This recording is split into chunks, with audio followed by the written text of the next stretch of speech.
అధ్యాయం 7 చిత్తశుద్ధితో తల్లికి పూజ. ఒకనాడు గ్రామంలో ఉన్న రఘు అనే ధనవంతుడు పరదేశమ్మ తల్లి ఆలయంలో పూజ చేయాలనుకున్నాడు. అయితే రఘు తల్లిపట్ల నిజమైన భక్తి లేకుండా కేవలం తన ఘనత చూపించుకోవడానికి మాత్రమే పూజ చేయాలనుకున్నాడు. అతడు ఆలయానికి భారీ విరాళం ఇచ్చి ప్రత్యేక పూజలు నిర్వహించేందుకు అర్చకుల్ని కోరాడు. పూజా సమయంలో రఘు చేసిన మానసిక పరిస్థితి తల్లికి స్పష్టంగా అర్థమైంది. పూజా అనంతరం రఘు ఊహించిన ఫలితాలు లేకపోవడంతో ఆశ్చర్యపోయాడు. అతని వ్యాపారంలో కష్టాలు ఎదురయ్యాయి, ఆరోగ్యం క్షీణించింది. పూజలో ఏమి తేడా ఉందని ఆలోచించిన రఘు తల్లి నిజమైన భక్తి, నిస్వార్థతతో పూజ చేయాలని స్పృహ పొందాడు. అతడు తన తప్పును ఒప్పుకుని మనస్ఫూర్తిగా పరదేశమ్మ తల్లిని ప్రార్థించాడు. ఆ తర్వాత తల్లి ఆయనను క్షమించి అతని వ్యాపారంలో తిరిగా ఎదుగుదల వచ్చి ఆయన కుటుంబం సుఖసంతోషాలతో ఉండగలిగింది. అధ్యాయం 8 తల్లి కాపాడిన ఊరు. కాలగమనంలో వేనుకూరు ఊరిని ఒక పెనుభూకంపం తాకి భారీ నష్టం కలిగే అవకాశం వచ్చింది. భూకంపం సమాచారం అందినప్పుడు ఊరి ప్రజలు భయంతో విరుచుకుపడ్డారు. వారు పరదేశమ్మ తల్లిని కోరుతూ ఆలయంలో ఒక్కసారిగా చేరి తల్లిని రక్షణ కల్పించమని ప్రార్థించారు. తల్లివారి భక్తికి స్పందించి ఒక మహత్కార్యాన్ని చేసింది. భూకంపం ఊరికి తాకకముందే అది స్వల్పతాజాకం అవుతూ గ్రామాన్ని పూర్తిగా కాపాడింది. ఈ సంఘటనతో ప్రజలందరూ పరదేశమ్మ తల్లి నిజమైన రక్షకురాలిగా ప్రారంభించారు. అధ్యాయం 9 తల్లి బోధన. ఒకానొక రోజు ఊరికి సమీపంలో ఉన్న అడవిలో ఉన్న పులి ఊరి దిశగా రావడం ప్రారంభించింది.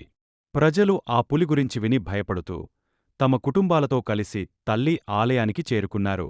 పులి ఊరికి చేరగానే పరదేశమ్మ తల్లి వారికి ప్రత్యక్షమై పులితో సంభాషణ జరిపింది. తల్లి ధ్యానంతో పులి శాంతమై తిరిగ అడవిలోకి వెళ్ళిపోయింది. తల్లి చెప్పినట్లుగా ప్రకృతిని మరియు జంతువులను ప్రేమతో గౌరవించడం ప్రతి ఒక్కరి కర్తవ్యమని ప్రజలు గుర్తించారు. ఈ సంఘటనతో ప్రజలు పరదేశమ్మ తల్లి. అధ్యాయం 10 తల్లి విరాళం.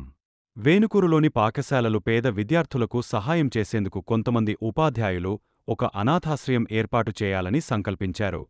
అయితే వారు ఆ పని చేసేందుకు సరిపడా నిధులు లేక ఇబ్బందిపడ్డారు.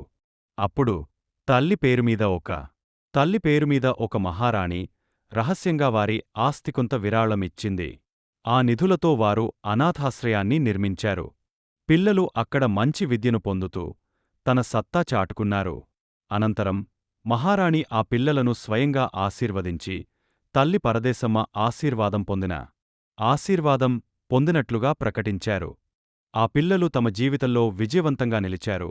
తల్లివారి పట్ల చూపిన కరుణను గౌరవిస్తూ తమ జీవితంలో తల్లికి సేవ చేసేందుకు కృషి చేస్తారు.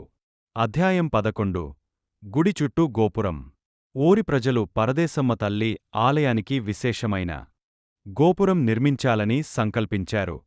వారు ఈ గోపురాన్ని నిర్మించడానికి కావలసిన నిధులు సేకరించి ప్రత్యేకంగా దాతల నుండి విరాళాలు పొందారు. నిర్మాణం ప్రారంభించబడింది, కాని పనిలో అనేక కష్టాలు ఎదురయ్యాయి. కొన్ని కారణాల వల్ల నిర్మాణం నిలిచిపోతుంది. అనుకున్నప్పుడు తల్లి స్వయంగా ఒక భక్తునికి కలలో దర్శనమిచ్చి భక్తితో అంకితభావంతో నా గుడిని నిర్మించండి, నేను మీకు అన్ని సహాయం చేస్తాను అని పేర్కొంది. తల్లి మాటలు వినగానే పనులు మళ్లీ ప్రారంభమయ్యాయి. ప్రతి విభాగంలో పనులు సజావుగా సాగుతూ అనుకున్న దానికంటే వేగంగా పూర్తి చేయబడ్డాయి. గోపురం ప్రతిష్ఠింపు ఉత్సవంలో ఊరిలోనూ చుట్టుపక్కల గ్రామాల నుంచి పెద్ద సంఖ్యలో భక్తులు హాజరయ్యారు. మరొక్క అధ్యాయం కోసం ఎదురుచూడండి.